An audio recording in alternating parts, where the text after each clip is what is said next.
오늘 우리에게 주시는 하나님의 말씀 함께 보시겠습니다. 오늘 말씀은 출애굽기 1장 8절서부터 22절까지입니다. 구약성경 82면입니다.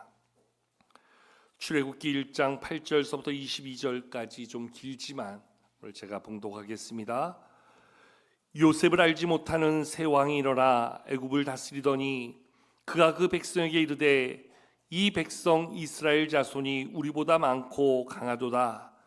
자, 우리가 그들에게 대하여 지혜롭게 하자. 두렵건대 그들이 더 많게 되면 전쟁이 일어날 때 우리 대적과 합하여 우리와 싸우고 이 땅에서 나갈까 하노라 하고 감독들을 그들 위에 세우고 그들에게 무거운 짐을 지워 괴롭게 하여 그들에게 바로를 위하여 국고성 비돔과 라암셋을 건축하게 아니라 그러나 학대를 받을수록 더욱 번성하여 퍼져나가니 애굽 사람이 이스라엘 자손으로 말미암아 근심하여 이스라엘 자손에게 이를 엄하게 시켜 어려운 노동으로 그들의 생활을 괴롭게 하니 곧 흙 이기기와 벽돌 굽기와 농사의 여러 가지 일이라. 그 시키는 일이 모두 엄하였더라. 애굽 왕이 히브리 산파 십브라라는 사람과 부하라는 사람에게 말하여 이르되 너희는 히브리 여인을 위하여 해산을 도울 때에 그 자리를 살펴서 아들이거든 그를 죽이고 딸이거든 살려두라. 그러나 산파들이 하나님을 두려워하여 애굽 왕의 명령을 어기고 남자 아기들을 살린지라. 애굽 왕이 산파를 불러 그들에게 이르되 너희가 어찌하여 이같이 남자 아기들을 살렸느냐. 산파가 바로에게 대답하되 히브리 여인은 애굽 여인과 같지 아니하고 건장하여 산파가 그들에게 이르기 전에 해산하였더이다 하매 하나님이 그 산파들에게 은혜를 베푸시니 그 백성은 번성하고 매우 강해지니라. 그 산파들은 하나님을 경외하였으므로 하나님이 그들의 집안을 흥황하게 하신지라. 그러므로 바로가 그의 모든 백성에게 명령하여 이르되 아들이 태어나거든 너희는 그를 나일강에 던지고 딸이거든 살려두라 하였더라. 독일에서 활동 중인 한병철 교수님이라는 분이 쓰신 책 피로사회라는 책이 있습니다. 이 책에 보면 오늘 우리가 살아가고 있는 이 시대를 일컬어서 성과주의로 물든 그러한 피곤한 세상이라 이렇게 이 시대를 평가해 주고 있습니다. 오늘 우리가 살아가고 있는 시대는 우리가 살아온 삶의 모든 것들을 평가한다는 거예요. 우리의 실적, 우리의 삶의 업적을 평가해서 그것으로 마치 우리의 지위, 우리의 영향력을 판단하고 그것으로 우리를 마치 서열화시키듯이 하는 그러한 모습을 만든다는 거예요. 그래서 우리는 그러한 치열한 전쟁터와 같은 세상에서 더 나은 성과를 얻기 위해서 끝없이 달려야만 되는 피곤한 삶을 사는 존재로 우리의 삶을 이야기합니다. 더 좋은 성적을 얻기 위해서, 더 나은 결과를 이루기 위해서 끝없이 달리고 마치 싸우듯 살아가야 되는, 마치 생존을 위해서 싸워야 될 그러한 모습으로 참으로 피곤한 세상, 피곤한 삶을 살아가는 존재들이 바로 오늘 이 시대요, 이 시대를 살아가고 있는 우리들이라 이렇게 평가해 주고 있습니다. 2021년 넷플릭스를 통해서 상영된 미니 시리즈 드라마 오징어 게임 여러분 잘 아시지요? 전 세계적으로 인기를 끌었던 그러한 드라마이고 최근에 2편이 후속으로 제작도 되어졌는데 이 오징어 게임이라는 드라마를 보면 엄청난 상금을 걸고 이 상금을 우승자에게 주겠다 하는 말 그대로 서바이벌 게임을 진행하게 되어지지요. 그런데 이러한 설정 속에서 규칙을 어기거나 아니면 어떠한 경기에서 게임에서 실패하게 되는 사람은 가차없이 죽이게 되어집니다. 말 그대로 생사를 건 게임이지요. 우리말로 하면 죽기 살기로 달려들어야 되는 그러한 게임입니다. 그런데 영화로 만들어진 이 게임이 어쩌면 오늘 우리가 살아가고 있는 이 시대의 한 단면을 보여주고 있는 것은 아닌가 생각하게 되어집니다.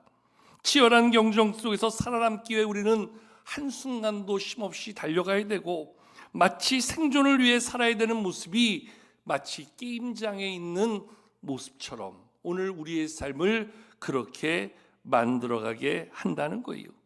오늘 우리가 살아가고 있는 이 시대를 보면 정말 너무 힘들고 너무나 어려워지는 세상의 모습을 우리는 바라보고 또한 느끼며 살아가게 되어지지요. 거기에는 몇 가지 이유가 있는데요. 첫 번째는 오늘 우리 시대가 점점 더 노령화되어져 간다는 거예요.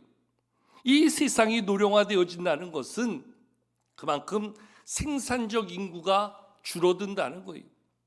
소비적 인구가 확장되어지면서 적은 사람이 일하여 얻은 것으로 많은 사람들이 그것을 소비해야 되는 치열한 경쟁의 시대를 살아갈 수밖에 없다는 거예요. 우리 사회도 최근 노령사회로 만 65세 이상 되는 인구가 이제 전 국민의 20%를 넘어가는 그러한 노령사회로 전환되었다는 발표가 있었는데요. 이제 이러한 노령사회가 불과 몇 년 안에 베이비부머 세대의 은퇴를 통해서 우리 사회는 갑작스럽게 노령사회를 짧게 지내고 초노령화 시대를 맞이하는 더 심각한 어려움을 만나게 된다 이야기해 주고 있어요. 이제는 은퇴라는 말이 무색할 정도로 은퇴한 사람들도 오늘 몸져 눕기 전까지는 무슨 일이라도 해야 되는, 무슨 일이라도 해서 경제적인 생산적 인구로서의 역할을 감당해야 되는 그러한 시대를 만나게 되었다는 거예요. 근데 일할 자리를 찾지만 사실 일할 수 있는 자리가 만만치 않은 거예요.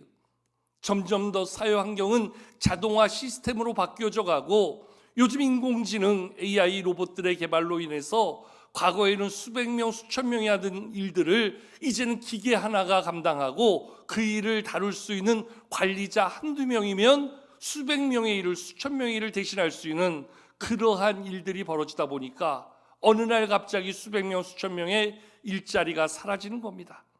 점점 더 힘든 시대 속에서 이제 몇 자리 주어지는 그 자리를 차지하기 위해서 사람들은 끝없이 다투고 싸우고 그 자리를 선점하기 위한 노력들을 기울여야 한다는 거지요. 이러한 시대 속에서 지구 환경은 점점 더 열악해지고 있습니다. 우리가 먹는 먹거리들조차도 여의치 않습니다. 수없이 많은 환경적 변화와 더불어서 우리가 살아가고 있는 이 시대도 정치적인, 경제적인, 사회적인 양극화 현상으로 인해서 서로가 서로에게 자기의 주장을 펼치며 자기가 옳다 싸우고 으르렁대고 있는 그러한 실정입니다.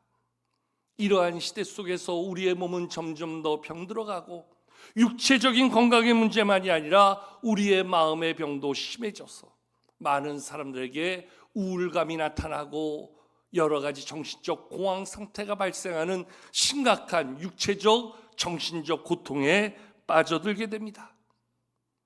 여러 가지 경제적인 어려운 여파들도 많아지고 가정은 해체되고 여러 가지 삶의 문제들은 힘겨워지는 시대를 만나게 되었습니다. 근데 여러분, 이러한 시대가 오늘의 문제만은 아닌 것이 오늘 말씀에 나오는 과거 3500년 전 오늘 말씀이 시작하는 출애굽기의 시작 그때를 보면 그 히브리 청년으로 오늘 애굽의 노예로 갔다가 감옥에 갇혔다가 하나님의 역사심 가운데 일약 애굽의 총리가 됐던 요셉, 그래서 그 요셉이 흉년 가운데 자기의 가족들을 돌보고자 자기의 모든 가족들을 애굽으로 인도하여 애굽 고색 땅에 정착하게 하였는데 시간이 지나면서 요셉도 죽고 요셉이 알지 못하는 새로운 왕이 등장하게 될 때에 점점 하나님의 축복 가운데 말씀대로 번성하게 된 이스라엘 백성들, 저들의 번성을 두려워한 애굽의 왕으로 인해서 이스라엘 백성들에게는 심각한 문제가 생기고 있는 것을 말씀은 보여주고 있습니다.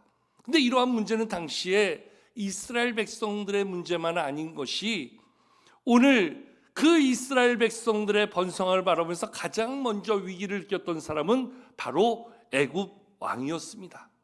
이스라엘 백성들의 숫자가 얼마가 되든지 간에 저들을 능히 다스릴 수 있었다면 문제가 될 게 없었겠지요. 그런데 애굽 왕이 보니까 이제 저들의 숫자가 많아져서 혹여나 이 땅에 전쟁이 벌어질 때에 적들과 이스라엘 백성들이 연합하여서 우리를 공격하게 된다면 우리는 저항할 힘이 없는데 생각하니까 이스라엘 백성들의 존재가 두렵게 느껴진 거예요. 자기의 통치권의 위기를 갖게 된 겁니다. 그래서 애굽의 왕은 오늘 감독들을 세우고 이스라엘 백성들에게 무한한 노역을 시켜서 저들을 힘들게 하라. 저들을 종의 그 인식으로 각인케 하라.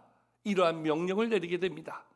여러분, 왕이 얼마나 위기의식을 느꼈으면 이스라엘 백성들을 향해서 이러한 갑작스러운 노역으로 저들을 고통에 몰아넣었겠습니까? 그러니까 이 당시를 보면 애굽의 왕이 느꼈던 위기감, 불안함, 두려움은 상당했던 것으로는 생각해 볼 수 있지요. 이로 말미암아 이스라엘 백성들은 전혀 예상치 못한 고통의 삶을 겪게 되어집니다. 누구도 경험해 보지 못했던 고난의 삶을 맞이하게 됩니다. 갑자기 애굽 왕 바로를 위하여서 국고성 비돔과 라암셋을 지으라 하는 명령 앞에 모든 이스라엘 백성들은 가서 그 일 가운데 힘들여 고통받는 삶이 되고 말았습니다. 그런데 이러한 모습 속에서 오히려 더 번성함의 일들이 벌어지게 됩니다. 저들을 고통스럽게 몰아넣으면 저들이 굴복하고 저들에게 어떠한 문제도 없을 걸로 생각했는데 이렇게 저들을 고난 가운데 몰아넣으니 오히려 저들은 더 번성하였다. 말씀은 이야기해 주고 있습니다. 여러분, 그 부분을 한번 성경을 통해서 우리가 같이 한번 확인해 볼까요? 오늘 본 말씀 10절과 11절의 말씀을 한번 같이 한번 읽어보겠습니다. 10절과 11절입니다. 시작. 자, 우리가 그들에게 대하여 지혜롭게 하자. 두렵건대 그들이 더 많게 되면 전쟁이 일어날 때에 우리 대적과 합하여 우리와 싸우고 이 땅에서 나갈까 하노라 하고 감독들을 그들 위에 세우고 그들에게 무거운 짐을 지워 괴롭게 하여 그들에게 바로를 위하여 국고성 비돔과 라암셋을 건축하게 하니라. 아멘. 애굽의 왕이 얼마나 두려움이 컸으면, 위기가 느껴졌으면 이스라엘 백성들을 고난으로 몰아넣자, 세상 말로 저들이 찍소리 못하게 하자, 이렇게 고통을 주는 것으로 이스라엘 백성들을 다스리고자 했다는 거예요. 그런데 이러한 바로 왕의 선택이 어떠한 결과가 되었는가? 그 다음 12절은 이렇게 이야기해 주고 있지요. 자, 12절도 읽겠습니다. 시작. 그러나 학대를 받을수록 더욱 번성하여 퍼져나가니 애굽 사람이 이스라엘 자손으로 말미암아 근심하여. 아멘.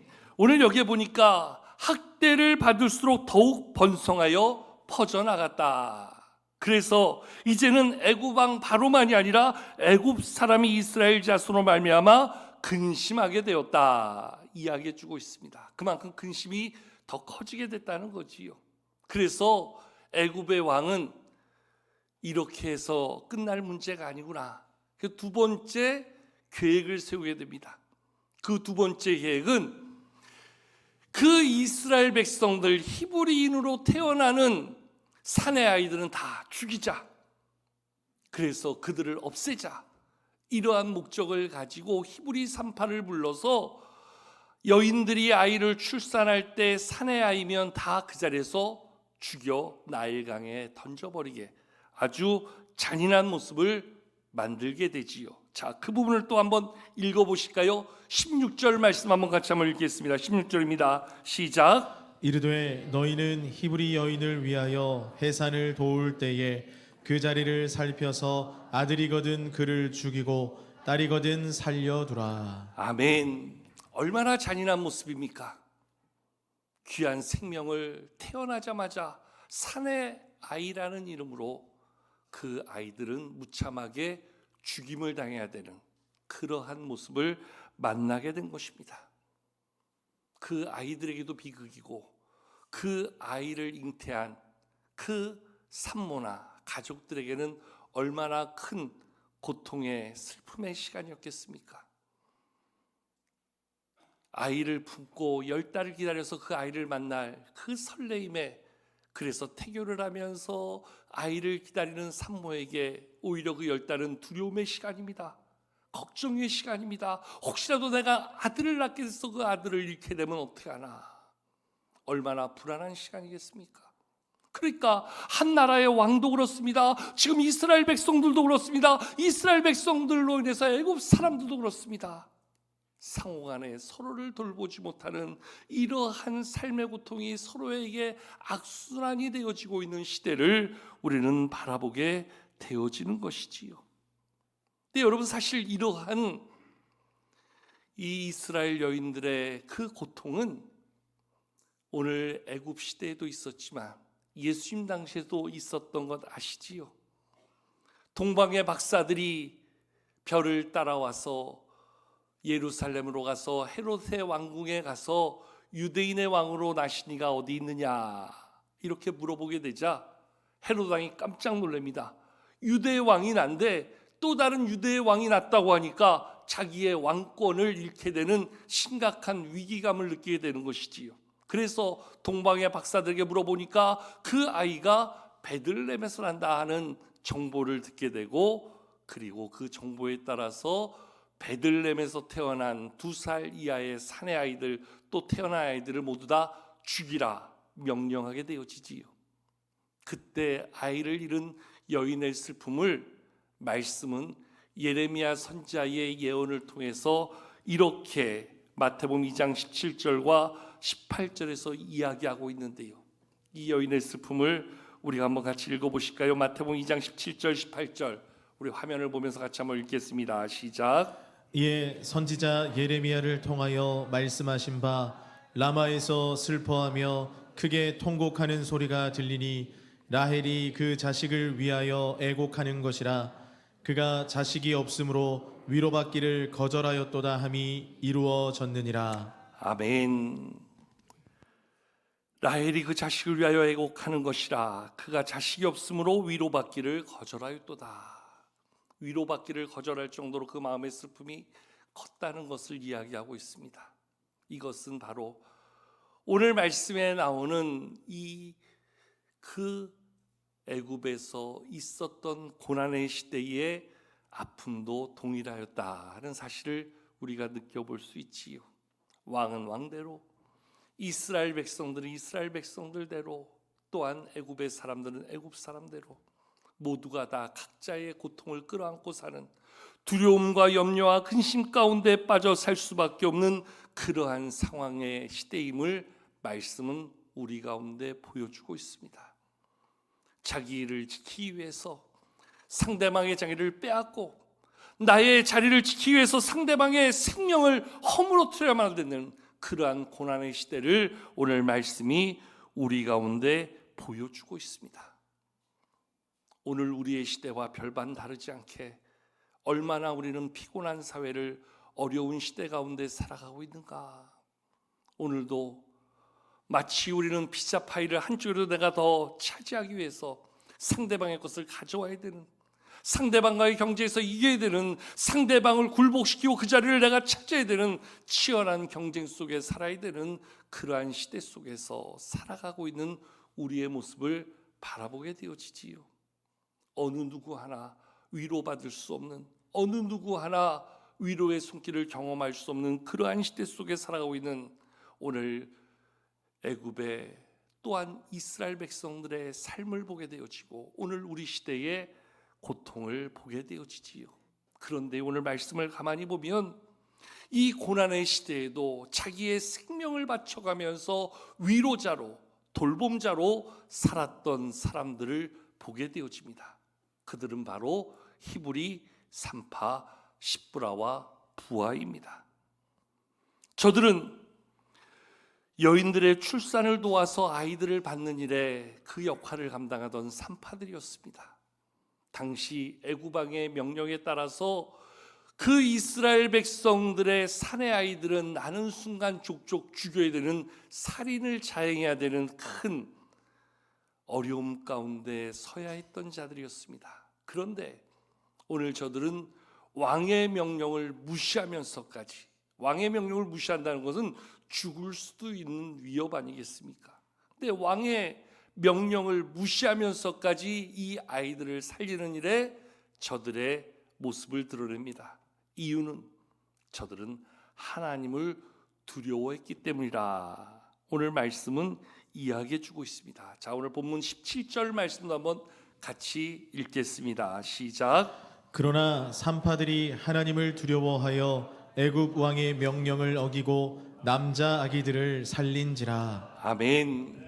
이 산파들은 원래 왕을 두려워해야 될 존재였습니다. 왕의 명령을 거절할 수 없는 자들이었습니다. 왕의 명령에 따라서 사인까지도 자행해야 되는 그러한 삶을 살아야만 했던 자들입니다. 여러분, 부역자가 뭡니까? 잘못된 걸 알면서도 따를 수밖에 없는 자가 부역자입니다. 그런데 오늘 이 산파들은 왕의 명령을 거절하고 오히려 오늘 아이들을 살리는 일에 최선을 다하고 있는 모습을 보여주지요. 이유는 바로 하나님을 두려워했기 때문이라 이야기해 주고 있습니다. 하나님의 공의가 뭔지, 하나님의 선함이 뭔지, 하나님의 뜻이 뭔지를 알았기 때문에 저들은 이 일 때문에 내가 죽게 된다 할지라도 나는 하나님의 뜻을 따라 그 일을 감당하리라 하는 마음을 가지고 오늘 저들은 그 이스라엘의 출산의 과정에서 사내 아이들을 살리는 역할을 감당합니다.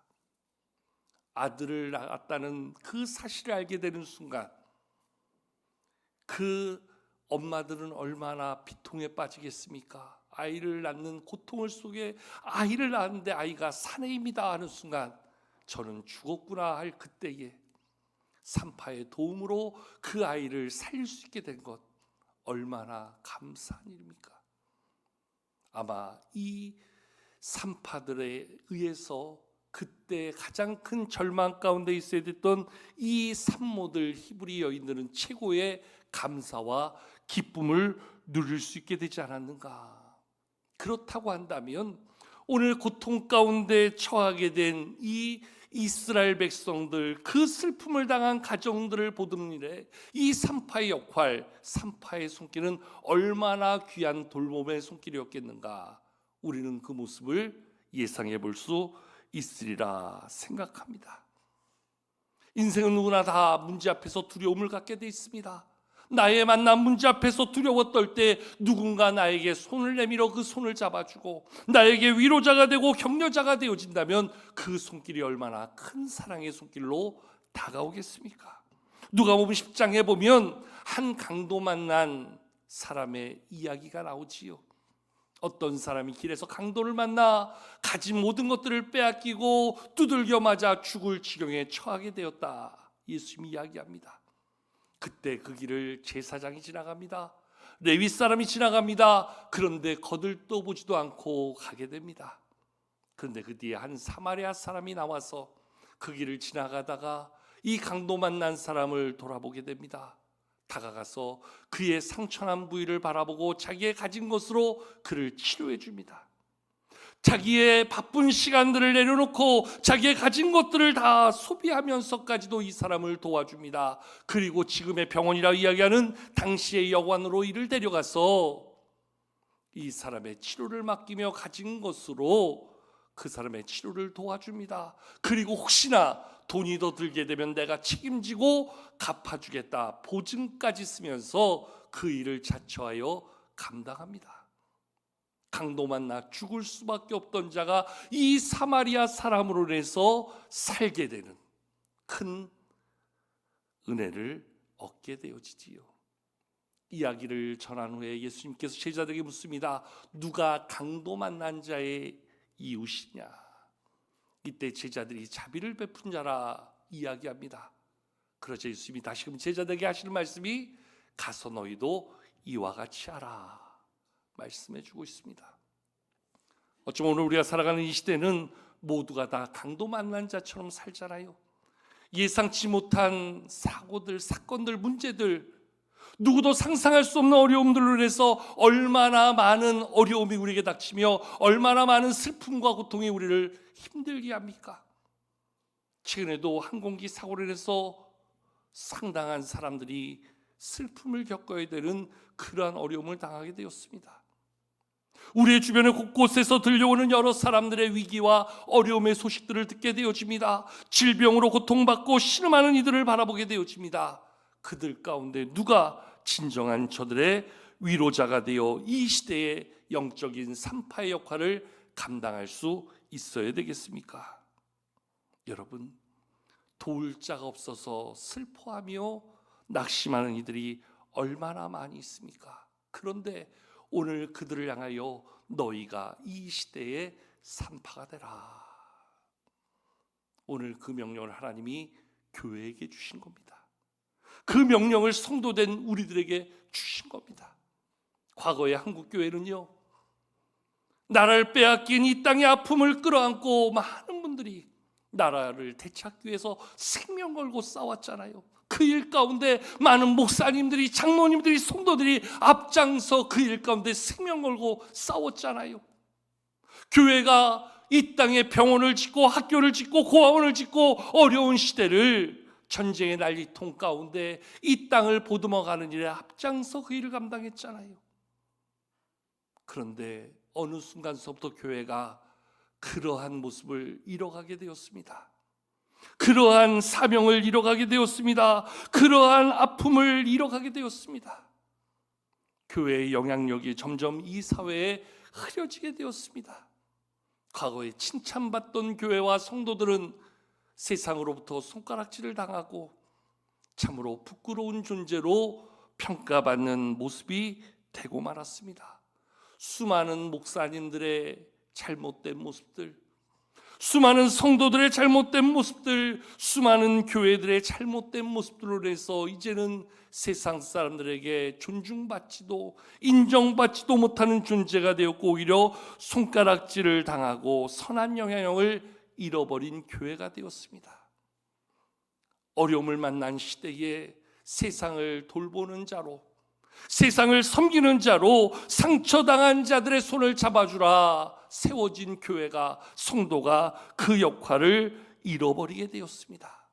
오늘 말씀은 한마디로 세상을 돌보는 일에 다시금 교회의 사명을, 다시금 성도의 사명을 우리 가운데 회복하라 말씀하시는 하나님의 교훈인 줄로 믿습니다. 산파들은요, 그 히브리 아이들 살리겠다고 하나님을 두려워하여 결정하여 내렸던 자기들의 결단으로 해서 죽을 수도 있었어요. 위기를 만날 수도 있었어요. 고통에 내몰릴 수도 있었어요. 그럼에도 불구하고 그것이 하나님의 뜻을 이루며 하나님의 공의인 것을 알고 그렇게 생명 걸고 그 일을 감당하는 모습이 되었을 때에 죽어야 될 자들이 살아나고 생명을 보존하는, 그리고 슬픔 가운데 빠져있던 그 가족들에게 새로운 소망을 주는 그러한 일들을 이룰 수 있게 되었다는 거지요. 오늘 이 시대에 이와 같은 영적 산파로서의 새로운 사명, 슬픔 당한 자들의 슬픔을 보듬어 줄 수 있는 자로 오늘 우리의 사명을 하나님께서 다시금 말씀하고 있다. 오늘 말씀 우리 가운데 그것을 알려주고 있는 거예요. 우리 안에서 얼마나 어려움 만난 자들이 많습니까? 그래서 우리는 기도회 때마다 서로의 아픔과 문제를 끌어안고 같이 기도하지요. 우리 안에 있는 문제만이 아니라 우리 교회가 이 땅에 존재해야 하는 것처럼 이 경기도 의정부시 신곡동의 신곡교회라는 이름으로 존재해야 되는 것처럼 이 지역사회 어려운 이들, 이 의정부의 어려운 일들을 그저 행정을 담당하는 시장님이나 공무원들에게만 맡길 것이 아니라 우리가 감당할 수 있는, 우리가 해야 될 우리의 역할을 다시 한번 돌아보며 교회 창립주의를 통해서 교회가 존재하는 이유, 성도가 이 자리에서 우리가 사명을 감당해야 될 영적 산파로서의 책임이 무엇인가를 다시 한번 깨달으라 말씀해 주고 있는 것이에요. 여러분, 오늘 말씀에 나오는 이 십부라 부하, 이 산파가 생명 걸고 이 사명 감당할 때 자기의 생명 바쳐 이 일을 감당하는 이 산파들에게 하나님은 어떠한 은혜를 베풀어 주시는가? 자, 우리 말씀 한번 읽어볼까요? 오늘 본 말씀 20절, 21절을 같이 한번 읽도록 하겠습니다. 20절과 21절입니다. 함께 읽습니다. 시작. 하나님이 그 산파들에게 은혜를 베푸시니 그 백성은 번성하고 매우 강해지니라.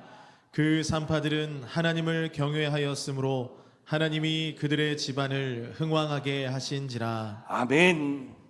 하나님을 두려워함으로 하나님의 공의와 사랑을 실천했던 그 산파들에게 하나님은 오히려 은혜를 베풀어 주셨다. 그리고 오늘 21절에 나오는 것처럼 그 산파들은 하나님을 경외하였으므로 하나님이 그들의 집안을 흥왕하게 하신지라. 아멘. 하나님을 두려워하여 하나님을 따를 때에 하나님께서 저들에게 은혜를 베풀어 주시고 저들을 지켜주시고 오히려 저들의 삶과 그 집안을 흥왕하게 하시는 놀라운 약속의 복을 말씀해 주고 있다는 거예요. 교회가 교회로서의 사명을 감당하고 성도가 성도로서의 사명을 감당할 때 하나님께서는 그 수고를 결코 간과하지 아니하신다는 거예요. 생명 걸고 감당하는 우리의 수고와 헌신을 하나님께서 인정해 주시며 하나님의 은혜와 흥왕의 복으로 우리를 지키시겠다 약속해 주고 있는 거예요. 오늘도 이러한 하나님의 약속의 축복이 우리 가운데 있음을 바라보며 단순히 생명 걸고 지켜야 될 책임의 문제가 아니라 이것은 하나님이 우리에게 주신 하나님의 축복의 기회임을 깨달아 서로가 서로를 돌아보며 보듬는 자로, 섬기는 자로, 돌보는 자로 살며 교회가 이 지역사회에 정말로 하나님이 세우신 교회답게 지역사회를 섬기는 돌봄의 공동체로서 우리가 감당해야 될 귀한 역할이 있음을 여러분 기억하고 그 일에 늘 함께하는 자가 될 수 있어야 될 줄로 믿습니다.